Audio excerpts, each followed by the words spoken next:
스토리랩 EP1 이상한 나라의 앨리스 수학자가 던진 거대한 도발. 안녕하세요. 스토리랩에 오신 것을 환영합니다.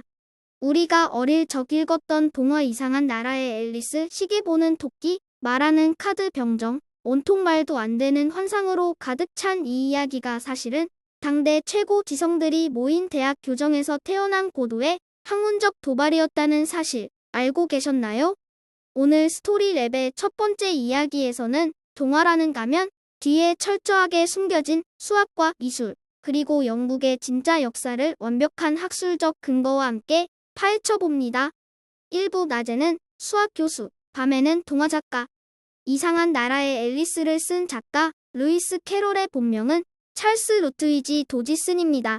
그는 필명보다 본명으로 더 유명한 인물이었는데요. 바로 세계적인 명문, 영국 옥스퍼드 대학교 크라이스트 처치 칼리지에서 평생 수학을 가르치던 교수였기 때문입니다.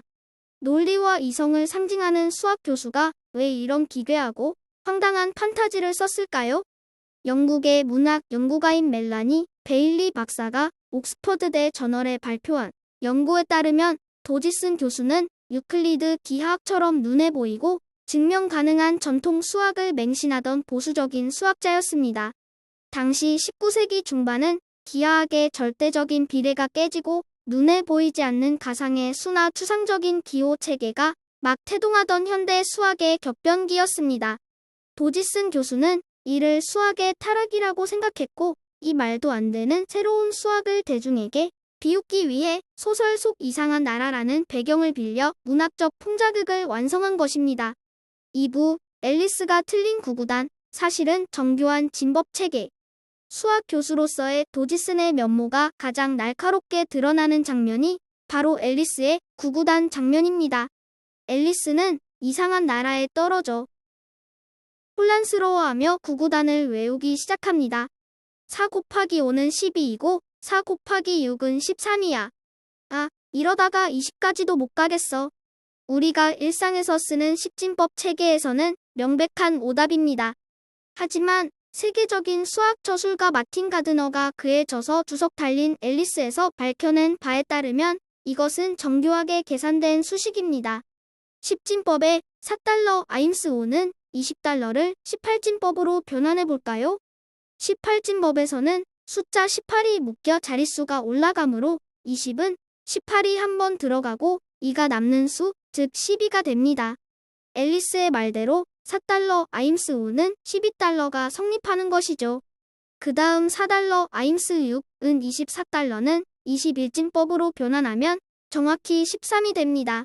숫자가 커질 때마다 계산하는 진법의 기준을 3씩 늘려가는 수수께끼였던 셈입니다. 이 규칙대로 계속 곱해나가다 보면 4달러 아임스 12는 19달러까지는 규칙이 유지되지만 그 다음인 4달러 아임스 13은 52달러는 42진법으로 바꾸면 20이 아니라 1A가 되면서 수학적 규칙이 완전히 붕괴됩니다.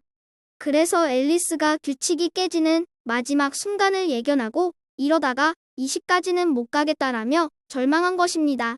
단순한 낙서처럼 보였던 대사 한 줄이 사실은 고도의 수학 법칙을 비튼 풍자였습니다.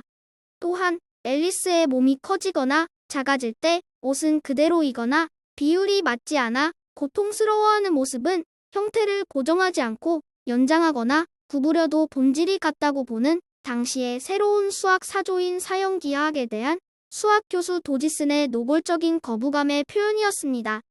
3부 살바도르 달리가 포착한 문논리의 미학.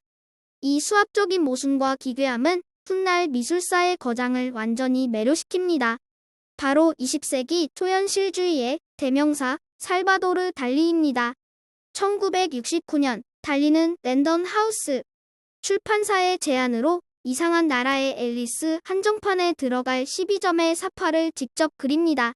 평소 아인슈타인의 상대성 이론이나 4차원 기하학 같은 수학적 개념에 관심이 많았던 달리는 도지슨 교수가 텍스트로 짜놓은 논리가 무너진 세계를 완벽한 미술 작품으로 재해석했습니다. 달리의 그림 속 앨리스는 얼굴 형태가 없고 줄줄이 흘러내리거나 공간 속에 왜곡되어 있습니다. 수학에서 눈에 보이지 않는 허수나 무언의 개념을 도입해 세상을 설명하듯 달리는 이 동화의 뼈대인 수학적 기괴함을 통해 인간의 무의식과 꿈의 세계를 시각화한 초현실주의 미술의 정수를 보여주었습니다. 사부 미침 모자장수 19세기 영국의 잔혹한 산업재해 이야기의 무대를 수학과 미술에서 당시 영국의 실제 역사로 옮겨오면 동화는 더 잔혹해집니다.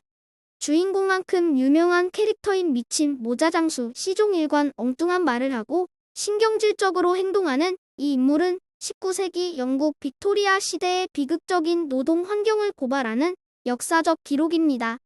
당시 영국 상류층 사이에서는 토끼나 비버의 부드러운 털을 압축해 만든 화려한 펠트 모자가 대유행이었습니다. 문제는 이 동물 털을 부드럽게 가공하고 고정하는 공정의 질산수은이 필수적으로 사용되었다는 점입니다. 환기가 전혀 되지 않는 지하 작업실에서 매일 수은 증기를 흡입하며 일했던 모자 장수들은 손발을 심하게 떨고 환각을 보며 언어 장애와 정신 이상 증세를 겪었습니다. 의학계에서 이를 에레티즘이라고 정립하기 전 영국의 서민들은 이 비극적인 직업병을 보며 모자 장수처럼 미쳤다라는 슬픈 속어를 사용했습니다. 작가는 당대의 가장 잔인했던 산업재해 피해자를 동화 속 캐릭터로 고스란히 박제해 둔 것입니다. 나아가 이들이 시계가 고장난 테이블에 앉아 끝없이 반복하는 황당한 티타임은 당시 산업혁명으로 인해 공장에 기계처럼 쉴 틈 없이 돌아가던 노동자들의 시간 노예 같은 삶, 그리고 겉으로는 화려한 예의범절을 따지지만 알맹이 없는 대화만 나누던 영국 상류층의 허례요식을 날카롭게 비판하는 역사적 풍자였습니다. 엔딩. 다음 이야기 예고. 아이들을 위한 달콤한 환상인 줄 알았더니 사실은 철저한 18진법의 수학 공식과 살바도르 달리의 초현실주의 미술, 그리고 19세기 영국의 잔혹한 노동 역사가 정교하게 얽힌 시대의 거울이었던 이상한 나라의 앨리스. 우리가 아름답게만 알고 있던 다음 동화 속에는 또 어떤 거대한 역사와 지식이 숨어 있을까요? 다음 2부에서는 백설공주와 독사과 세상에서 가장 비싼 거울을 둘러싼 피해 무역 전쟁 이야기로 찾아오겠습니다. 오늘 이야기가 유익하고 흥미로우셨다면 구독과 좋아요를 눌러주세요. 지금까지 학문과 문학의 경계를 허무는 지식 저장소 스토리랩이었습니다. 감사합니다.